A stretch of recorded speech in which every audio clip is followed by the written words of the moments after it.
നമസ്കാരം പ്രിയ സുഹൃത്തുക്കളെ, മീഡിയയുടെ പുതിയൊരു വീഡിയോയിലേക്ക് എല്ലാവർക്കും സ്വാഗതം. ഇന്നത്തെ കറണ്ട് അഫയേഴ്സ് ചോദ്യങ്ങൾ. നമുക്ക് നേരെ കറണ്ട് അഫയേഴ്സ് ചോദ്യങ്ങളിലേക്ക് കടക്കാം. ആദ്യത്തെ ചോദ്യം: ഏതു വർഷത്തെ ദാദാസാഹിബ് ഫാൽക്കെ പുരസ്കാരമാണ് മോഹൻലാലിന് ലഭിച്ചിട്ടുള്ളത്? ഉത്തരം 2023. 2023 55ാമത്തെ ഫാൽക്കെ അവാർഡാണ് ശ്രീ മോഹൻലാലിന് ലഭിച്ചിട്ടുള്ളത്. കൂടുതൽ വിശദാംശങ്ങളിലേക്ക് കടക്കാം. 10 ലക്ഷം രൂപയും സ്വർണ്ണ കമൽ മുദ്രയും ഫലകവുമാണ് ബഹുമതി. 10 ലക്ഷം രൂപ, സ്വർണ്ണ കമൽ ആൻഡ് ഫലകം. ഇന്ത്യൻ സിനിമയുടെ പിതാവ് എന്ന് വിശേഷിപ്പിക്കപ്പെടുന്ന ഫാൽക്കെയുടെ പേരിലുള്ള പുരസ്കാരം ഇന്ത്യൻ സിനിമയിലെ പരമോന്നത ബഹുമതിയാണ്. അപ്പോൾ ദാദാസാഹിബ് ഫാൽക്കെയുടെ മുഴുവൻ പേര് അറിയാമോ? ദുണ്ടിരാജ് ഗോവിന്ദ് ഫാൽക്കെ എന്നാണ് അദ്ദേഹത്തിൻ്റെ മുഴുവൻ പേര്. അപ്പോൾ ഇന്ത്യൻ സിനിമയുടെ പിതാവ് എന്നറിയപ്പെടുന്നത് ആരാണ്? ദാദാസാഹിബ് ഫാൽക്കെയാണ്. അദ്ദേഹത്തിൻ്റെ പേരിലാണ് ഇന്ത്യൻ സിനിമയിലെ തന്നെ ഏറ്റവും ഉയർന്ന ഒരു ബഹുമതിയാണ് ഈ ദാദാസാഹിബ് ഫാൽക്കെ അവാർഡ്. അപ്പോൾ നമുക്ക് അഭിമാനിക്കാം, ശ്രീ മോഹൻലാൽ, മലയാളിയായ ശ്രീ മോഹൻലാലിനാണ് ഈ ഒരു അവാർഡ് കിട്ടിയിട്ടുള്ളത്. ഈ വർഷം നൽകപ്പെട്ടു. 2023 പുരസ്കാരമാണ് ലഭിച്ചിട്ടുള്ളത്. ഓക്കെ. ചലച്ചിത്ര രംഗത്തെ സമഗ്ര സംഭാവനകൾ പരിഗണിച്ച് 1969 മുതൽ നൽകി വരുന്ന ഒരു അവാർഡാണ് ഈ ഫാൽക്കെ അവാർഡ്. ഫാൽക്കെയുടെ ജന്മശതാബ്ദി പ്രമാണിച്ചാണ് പുരസ്കാരം ഏർപ്പെടുത്തിയിട്ടുള്ളത്.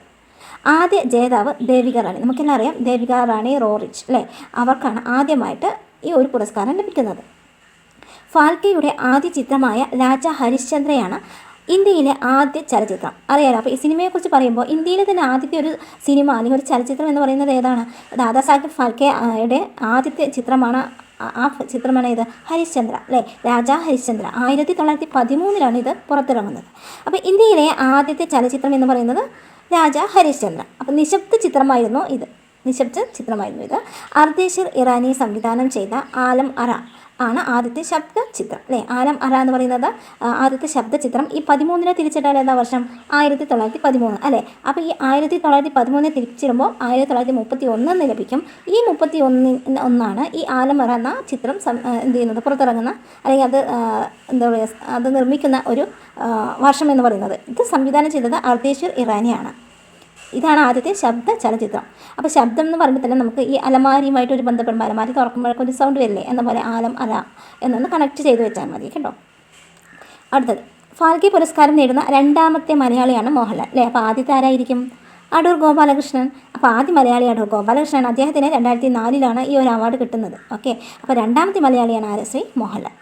പിന്നീട് ഇപ്പോൾ ഈ അടുത്തിടെ കിട്ടിയിട്ടുള്ള അവാർഡുകളാണ്. അമിതാഭ് ബച്ചന് 2018 കിട്ടി. അതുപോലെ തന്നെ രജനീകാന്തിന് 2019 കിട്ടി. ആശാ പരേഖിന് 2020 കിട്ടി. വഹീദ റഹ്മാൻ 2021 കിട്ടി. മിഥുൻ ചക്രവർത്തി അല്ലേ? ഈ റീസെൻ്റായിട്ട്, അതായത് മോഹൻലാലിന് തൊട്ട് മുന്നുള്ള ആളാണ്. 2022 കിട്ടിയിട്ടുള്ളത് മിഥുൻ ചക്രവർത്തി. കഴിഞ്ഞൊരു എക്സാമിന് ഈ ഒരു ചോദ്യം ഉണ്ടായിരുന്നു. അപ്പോൾ ഈ ഒരു ഓർഡർ ഒന്ന് മനസ്സിലാക്കി വയ്ക്കുക. അപ്പോൾ ഇത്രയുമാണ്. അതായത് അമിതാഭ് ബച്ചൻ 2018, അതുപോലെ തന്നെ രജനീകാന്ത് 19, ആശാ പരേഖ് 20, വഹീദ റഹ്മാൻ 2021, മിഥുൻ ചക്രവർത്തി 2022. അപ്പോൾ ഇത്രയുമാണ് മോഹൻലാലിന് മുൻപ് ഈ ഒരു ഫാൽക്കെ അവാർഡ് നേടിയിട്ടുള്ള ആൾക്കാർ.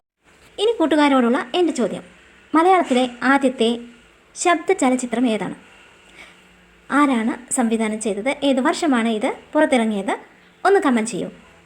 പുതിയ നല്ല വീഡിയോസിനായിട്ട് എൻ്റെ ഈ ചാനൽ ഒന്ന് സബ്സ്ക്രൈബ് ചെയ്യൂ. Thanks for watching.